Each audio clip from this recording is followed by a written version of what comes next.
Alright, everybody, let's talk about Wishmaster 2, directed by Jack Sholder and written by him, the director of The Hidden, or I think that was him. Yeah, maybe. But Nightmare on Elm Street 2, he definitely directed that one, and not a big fan of that one. I know there's a lot of people who love it, but just not me personally. It has the best Freddy, but that's about it. So, this has a 10% on Rotten Tomatoes. The last movie has a 26%. This one has 10, and it was made straight to DVD. Never went to the theaters, and has half the budget. I don't have too much to say about this movie, so let's just get right into it in this week's Horror Franchise Wednesday.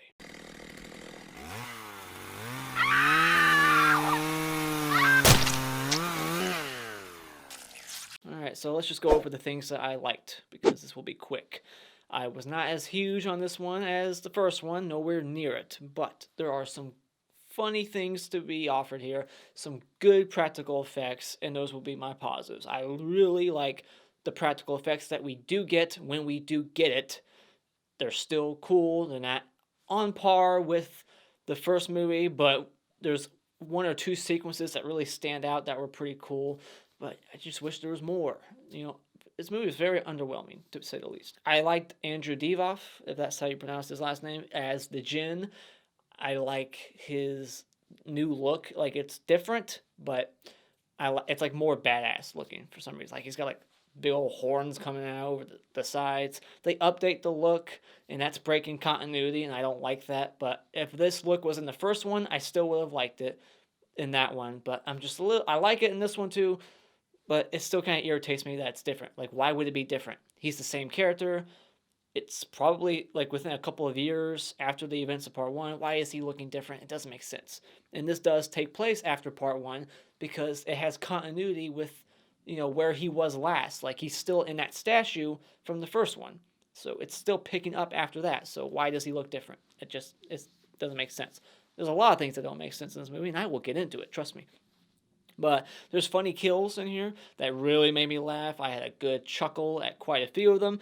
And the Djinn in a prison, in a casino, I thought those were neat premises and ideas. Even if they underwhelm you, to say the least, like, they don't really deliver as much as you would hope for. But I think they do a better job with the casino aspect than the prison aspect. Like, there's so much more to be had with that idea, that so much more that could have been done, but they just don't do it. And it's either the budget or the writing. But the casino part with him at the casino, all that stuff was great. All that shit was just fun, hysterical. There's some cool parts at the prison, but they just could have done more there. But unfortunately, they didn't. And I like the main girl in this movie's acting more than the first one, and I like her appearance more in this one than the first one. She's way more my type. She's way more beautiful. She's got a great looking body, and I think she gives a little bit of a better performance, because in this one she's really upset throughout most of the film because she lost her boyfriend who died. Kind of like in the first one. We got a repeat where the main girl loses somebody close. Except in this one, she was actually dating the guy at the time versus just having someone in the friend zone like in Part 1.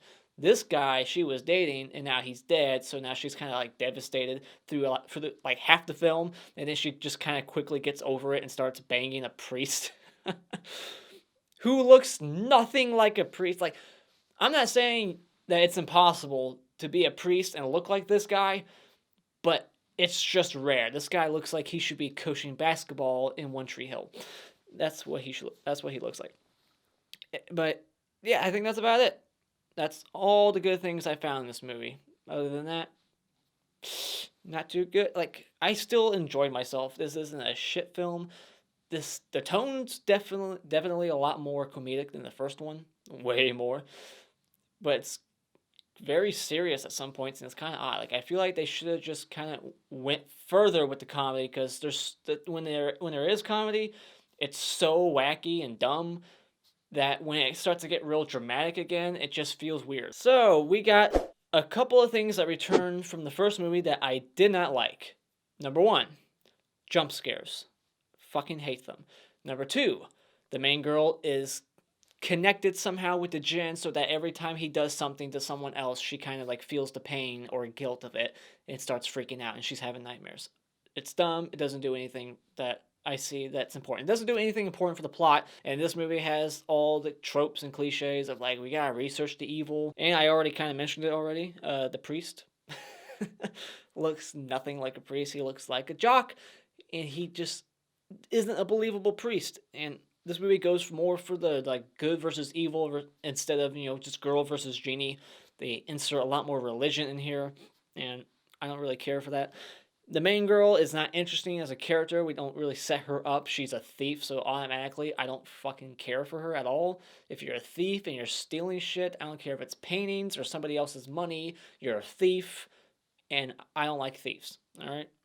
Because I have thieves in my family, so I know firsthand what it's like to be robbed and have people try to steal shit from you, and I despise it. So she's a thief, fuck her. She's good looking, but fuck her personality. She's a thief. So I'm supposed to care for her? I don't. They don't really set her relationship up very well. Relationship? Did I say shit? Probably did. They set her relationship up with her boyfriend, like, very poorly. Like, it just starts with him robbing. So then he dies, and she's very devastated throughout most of the movie. And I don't feel anything there. I don't get why she's feeling that way, because we don't know this guy. In fact, he doesn't even exist. Because he wishes not to exist. And I'll dive more into that and why it doesn't make sense later on. But yeah. So, but just that character building there was just non-existent. So why should I care about her journey, or why should I believe how devastated she is? Like, I don't, like, there's no development there. In the first one, I actually kind of felt bad when that guy died, because he wasn't a thief, but also because I just felt bad for him in his situation, and there was some little bit of development there, us getting to know them just a little bit. Their relationship, the main guy and the girl in the first one, just a little bit, just enough to get you to know them. In this one, zero. So I don't, like, what does this girl do? Seriously, like, when she's not trying to destroy the Djinn, what does she do as a day job? Just steal shit all the time? Obviously not, judging from her performance stealing the paintings in the open. They're terrible. They don't know how to control themselves and keep composure. Like, they can't stay calm. They're trigger happy. They're very dumb. They break glass things open that will clearly set off alarms. Like, that was clearly their first break-in and robbery, just because of their performance there. Like, so how are they getting their money? What does this girl do for a living? I want to know. I want to know this character so I can root for her and know her and want her. You know what I mean? Like, what the fuck does she do?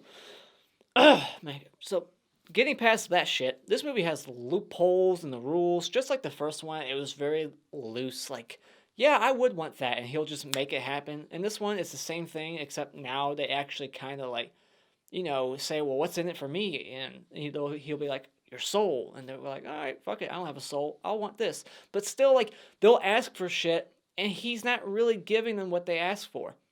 Like, he's completely lying to them. Like, I want to go through those bars and out that door. And he'll just, like, force them through the bars, kill them, and they never go out the door. So, and then this movie breaks continuity with the first one with the rules of the Djinn. So now he has to get like 1,000 people. Why a number so high? If you're not gonna have a budget to show 1,000 people dying in cool ways, or at least 100, don't make it such a high number. You don't have to. That's the power of writing your own movie. You can make it whatever you want. Why 1,000? That's just weird. And that was never said in the first one. He just collected souls to get a little bit more powerful with each one until he could finally find the girl. In this one, he just wants to go, he has to get 1,000 souls before he can get the 3 wishes from the main girl. And even by the end of it, I know I'm jumping all over the place, by the end of it, I'm not entirely sure he had 1,000 souls when he was getting the 3 wishes from the girl. There's loopholes, they're breaking rules, they're changing rules. I don't care for that shit. There's lots of cutaway kills and off-screen shit going on. I felt like this was edited. Like, this is straight to DVD. This was not released at the theater, so why there's these scenes set up to where it looks like something's about to happen. There's like this chopping table thing, like rolling at this guy, and it's about to like slice him up, and then it just cuts away. Why?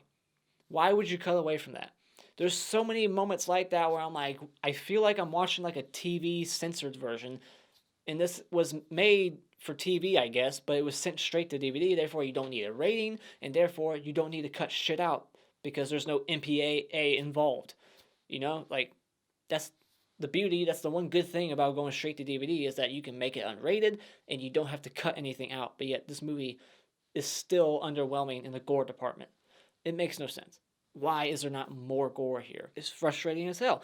And at the prison, like, you got all these people who you could kill in creative ways and get to wish for things, and we see him grant like 2 to 3 wishes at best at the prison, and I guess everybody else just kind of disappears. So maybe off camera it was implied that he slowly was just making everybody disappear, like everybody was wishing for the same thing, like I just went out of here, and then they all just disappeared. Because this one guard, he keeps saying, like, there's been nothing but trouble since you got here. And it's like the prison yard's getting, like, less populated throughout the movie. So there's, like, less and less people there. But we don't get to see all that carnage happen or know what exactly happened to all those people. So I just wanted to see more there. And there's hardly any kills.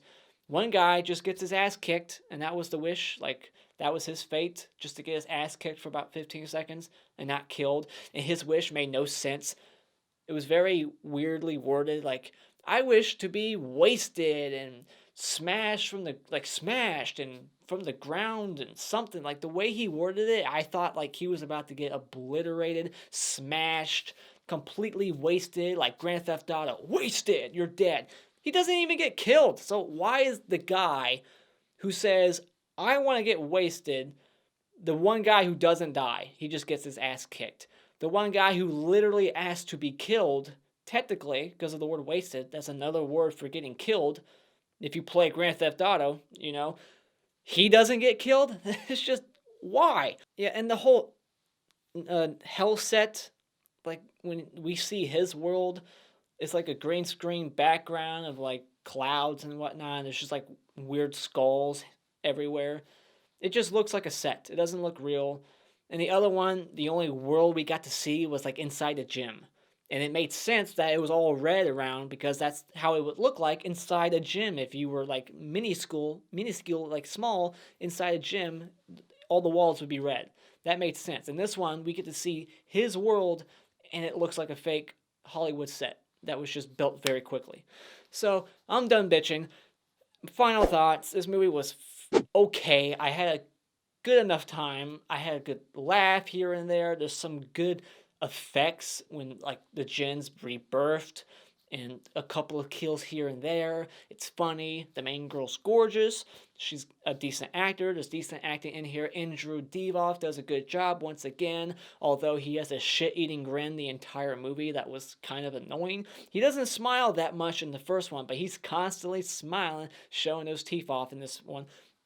Which got under my skin just a little bit. Just like, quit smiling, dude. I get it. You're happy because you got all this power and nobody can touch you. I would be very happy too.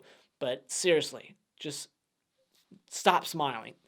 But it's okay of a film. It's an okay movie. So if you like the first one, expect a little less this time with this one. Don't expect it to be better, and maybe you'll enjoy it more than I did. So when it comes to Wishmaster 2, Evil Never Dies. Stream it, borrow it from a friend, or rent it at Redbox. The hottest chick in this movie is Morgana.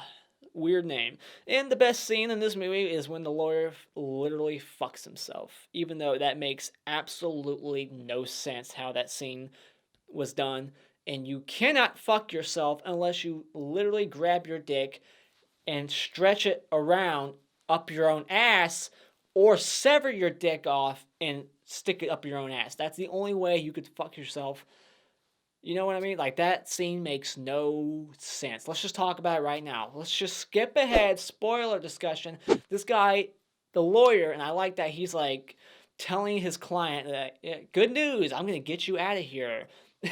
And he was, the client already like made the wish, like the wish for his lawyer to go fuck himself because he thinks the lawyer made a bad deal, and he's like, I'm wrongfully imprisoned, so that fucking lawyer, I want him to fuck himself. And then lo and behold, he's got a meeting with this guy, and he's like, the lawyer's like, I'm gonna get you out of here, buddy. I found a flaw in what the police did. You're out. I'm gonna get, because I got connections and whatnot, blah, blah, blah. Part of me has to think that either that's real and it's just a bad coincidence and bad timing, like, if only he just waited a little bit longer before that witch, he would have made it out of there. But, or part of me thinks that maybe the Djinn set that up and the Djinn is making the lawyer say all that shit, but it's not real. Like, you know what I mean? I don't know. That's up for interpretation.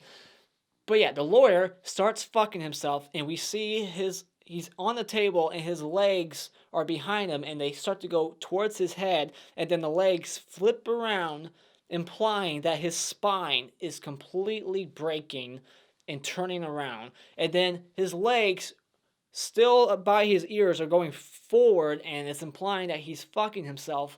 That is impossible. Your dick is on the opposite side of your ass. You can't fuck your ass unless your dick is stretched, like I said. Like, it makes no sense. You can't do that. All right, so let's move on. So this movie opens up with the thieves, and they're stealing the gem. They're stealing posters and paintings that are worth a lot. I'll never understand how you can put a price on a painting of a naked chick itching her vagina. Like, the dumbest paintings ever, like a hot dog, could be worth $1 million. Like, anything's worth anything. This pen's worth $1 million because I said so. I'll never get art. It's just dumb. So they steal the gem, and they're doing a very lousy, robbery, and they're shooting security guards. The main girl shoots a security guard. We find out that he had like a wife and 2 kids, so now she feels real bad about that. And we see the Djinn, and this is supposed to be like the baby Djinn. So is this in continuity with the first one? Because in the first one, when he gets out of the gym, he's a baby Djinn. And, he's crawling around. He's got to make that first wish to get in full form. And this one, he's just a big old meatball with 2 arms sticking out of it. Is that the baby version, or is it just some weird version? Because after he makes his first wish as the meatball-looking thing, he gets in full form. So it's kind of following the first movie's rules a little bit. But he looks nothing like a baby Djinn. Looks like a fucking meatball with legs. So that's different. And he grants his first wish, and his wish from this guy who's in pain because he got shot is, I wish I was never born. And then we get to see like him regress through the stages of life into like a teenager, to a tween, a kid, a toddler, a baby, and a fetus, and now he's gone. Okay, so never born. He doesn't say like, I don't exist no more from now on, like just in my heart, like end it now so I don't have to feel anything. Like, no, never born. So Marty McFly rules, Back to the Future, butterfly effect. This guy was never born. Why is the main girl still mourning him throughout the movie if he was never born? Why were they there robbing the fucking joint if he was never born? He was the one that came up with the plan. They were robbing that place together. I don't think she would have met that guy because he wouldn't, because he was never born. She never would have met him. They never would have robbed the place. She wouldn't have a fucking picture of him still, and she wouldn't be mourning and crying over him every single day until she wants to fuck the priest from One Tree Hill. So that just makes no sense at all. Like, was the writer not thinking about that? I guess not. So, and then this doesn't make sense, but I can just surmise, like, I can come up with a reason why he has his old face back, is he has like a filing cabinet in his head of different faces that he used to have, like, because Andrew Divoff's character, the Djinn, from the first one in human form, it's back in this one. It makes no sense why he has that human form again, because he has to steal the face to be that person, and he doesn't steal that person's face in this one. He just automatically is him in full clothing and shoes and like all this where did he get the clothing? Did he steal it off of the guy who was never born? Well, if he was never born, his clothes wouldn't be there. Where did he get the clothes? Why does he have his old face back? The only thing I can come up with is that he remembers the events of part 1, and therefore he just still has that look saved in some filing cabinet in his head. Like, oh, I can pull this face file out in my head and use my genie powers to be that guy again. So, I don't know, that's just weird. Another weird little goof in the film that was easy to spot. Maybe you can explain it. How could you? I don't think you can. How did he get his old face back? I don't know. So then we see he turns. Oh wait, no, freeze. This is not a wish. That did he ever say like, I wish you to freeze? No, I just want you to freeze. Like he just says freeze, and then he's like, is that what you want? It's like, yes, freeze. You freeze, and then he makes the cop freeze, and it's like the Incredibles, the cartoon. So that's breaking the rules right there. That's Mr. I can't kill you unless you wish it. Bullshit. And he turns himself in because he wants to go kill all kinds of prisoners and collect souls and be very slow about it. And we see this over the top prisoner, like over the top in his performance and how badass he thinks he is. Like, I own this prison cell, bitch. If I want your shoes, they're mine. And he's like, I'm a genie. What do you want? And he's like, I want to go through those bars and out that door. So what does he do? The genie makes this guy force himself through the bars, squishing his body into like a pulp, like just crushed through the door, and then he just plops on the ground like a big old mushy mess on the other side of the prison cell door, completely dead, and he never gets to make it to the door. So that's not a wish granted. That's lying and breaking the rules. Djinn. It's hypocritical because later on he's like all like, I can't grant more than one wish to you, Russian sir, because that would be breaking the rules, and I can't do that. Some rules just can't be broken. Obviously, there are rules that can be broken because you're breaking them left and right. Yeah, then we get the whole research the evil cliche on the computer. Like, how do I defeat the evil? She goes to the Catholic... Okay. She goes to the church. I'm not a Catholic, but I'm pretty sure that she did this thing wrong. Did she not?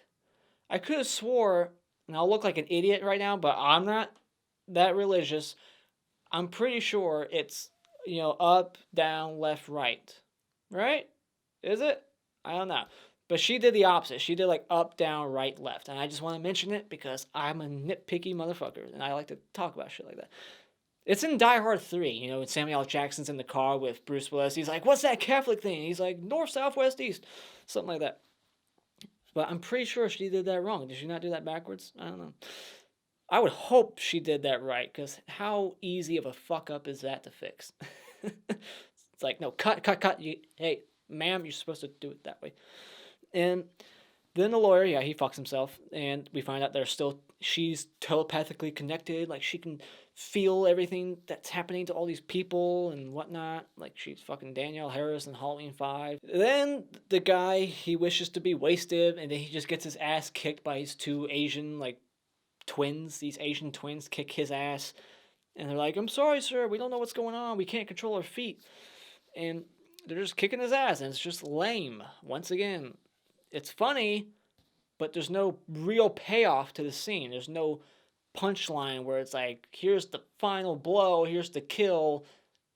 Nothing there. There's no special effects involved, no gore. It's just a dumb, funny scene that's really not really all that funny. So, and then we got a shower scene where we get to see no boobs, so why the fuck is it here? I know, a jump scare, because now we need another jump scare. Don't have a shower scene if you're not going to show boobs, and don't have a shower scene if you're just going to have a cheap, dumbass jump scare where the Djinn pops up for a second. It's just dumb. And then she chops off her pinky because she needs to be pure. That's the new added, lore to the Djinn now, is that he can only be killed by somebody who's pure of heart. So she has to cleanse herself by chopping off her pinky. Where she found that out, we never see that research, but she chops off her pinky, drops off the stolen paintings, goes to church, says a couple of Hail Marys, north, south, west, east, and then she thinks she's all good, but she's not. I'm gonna make it right. I'm gonna take a little time and set things straight. Make it right. I'm paying for my sins and it sure feels great. And then the priest goes to meet the Djinn, And this is dumb to talk about, but I just thought it was weird that they're using the phones to talk to each other, and then the Djinn gets up without using the phone, says all kind, like, just a full-on has a full-on conversation with the guy on the other side, and the priest somehow acts like he can hear him. Like, that's supposed to be soundproof, right? Like the whole, the window thing at a prison when you go to visit somebody and you're calling them on the other side of the glass, you can't hear them, right? So why were they using the phones, period, if they could just hear each other without them? Dumb thing to talk about, but whatever. And then the Djinn, he escapes with the Russian guy, and we find out that the Djinn knows every single language. He's speaking Russian, like Oshin Priyatna, Меня зовут the Djinn. And the Russian guy, he's like, I wish for my enemy's face. Like, I want his head. He's saying he wants his severed head, but he gets the guy's full-on head. Now he looks like his own enemy. And his guards, like, start drawing their weapons on him, like, what the fuck? There's our enemy. It's like, dude, no, that's clearly, like, how are you falling for that? I don't know. It's just, don't they recognize, like, the clothing, and that they were just told that this guy's a genie? Sure, they didn't believe it, but they were told what was going to happen.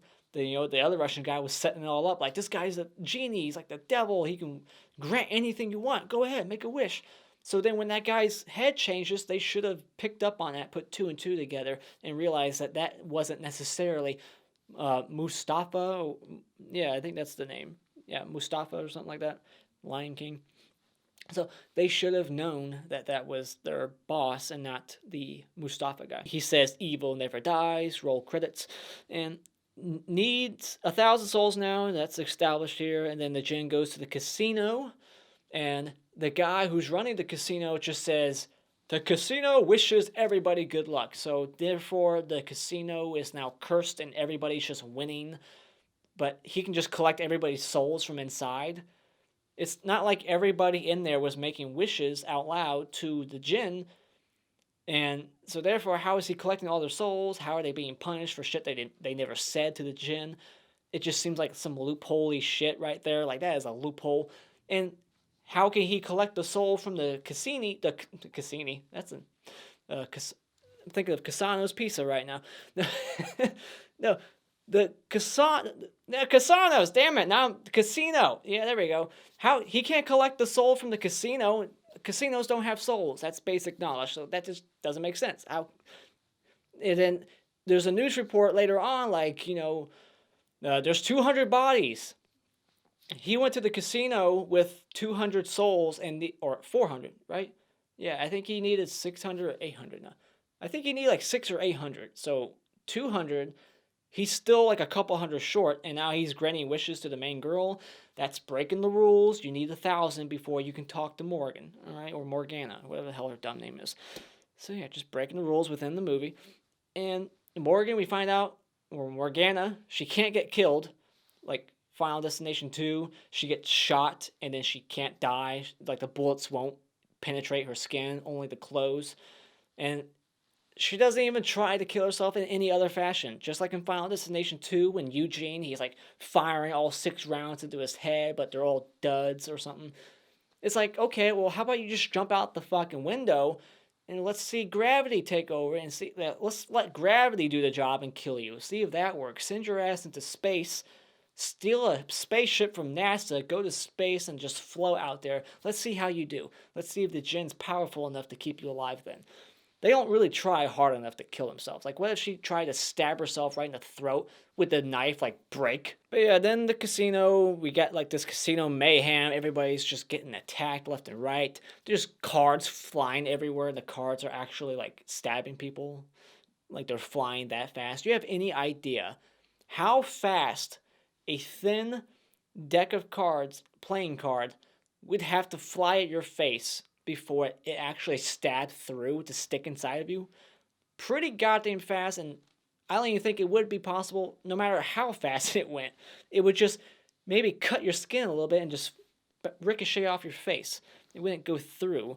It's funny, but logically thinking about it, I don't think that's possible. I don't think Mythbusters could even try to bust that myth. On today's episode of Mythbusters, we're going to shoot a deck of flying cards at our faces at 1,000 miles per hour. Let's see if it sticks in.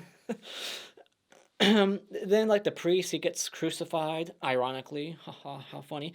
The Djinn, he breaks the fourth wall. He's looking right at the camera. He says magic or something. Like, why is he breaking the fourth wall? This one girl literally shits coins out of her ass, and she's like farting constantly as each coin's coming out, and none of the coins have shit or blood. She has a pretty clean colon to be shitting out gold coins.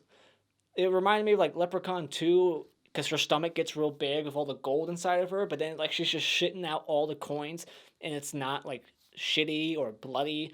That would fuck you up inside pretty bad, but she seems okay. And like this one table's like rolling and it has like all these blades sticking out of it and like chops people up, but that's one of those scenes where there's no on-screen gore. It cuts away. Why? I don't know. And then this movie takes the route that I was like, in the first one, I was like, I'm glad they didn't take that route. Guess what they do in this one? They take that route, which is, I'm going to research the evil, I'm going to find out the spell, the chant, the seance, whatever I got to say to put this evil to rest. I'm going to say, the 3 words to banish the evil. And it's corny. Now, that's why in the first one, I was like, I'm glad she just made a smart wish that, like, reversed everything. And that's how she defeats it. I'm glad she didn't have to say a bunch of Latin words. In this one, she has to say 3 Latin words over and over and over again, like the power of Christ compels you, but she just says these 3 words over and over and over again as the Djinn's soul slowly gets sucked back into the Djinn. And then it's over. But before it's officially over, the Djinn, like the camera's like panning in close on him, zooming in, and he just turns and yells at the camera like, get away from me. And then the camera like quickly like scurries back like, oh shit, sorry. And then the credits roll. Now the best kill in this movie, I will say, is the guy who gets pushed through the door, because that was the goriest, coolest looking kill in the movie, despite the wish not being fully granted. Still a fun, gory kill. And the worst kill is the deck of cards flying into that guy's face. That's not possible. I don't care if you're a genie. It's just also a lame kill. Lame. Alright. There's lots of lame kills in here. my throat's going out. I gotta end this. So, those are my thoughts on Wishmaster 2. What did you think about this movie? Put all your thoughts on it in the comments below. Is it your favorite in the franchise? I've heard 3 and 4 are complete shits, and I am not looking forward to those. It's a new actor, too. Hopefully the new guy's good. I don't want it to be shit, but fingers crossed. So thank you so much for joining me tonight. If you like what you've seen here, you can hit this like button, share with all your friends, become a subscriber today just by clicking on my cartoon face in about 5 seconds, and join my Patreon. And until next time, auf Wiedersehen.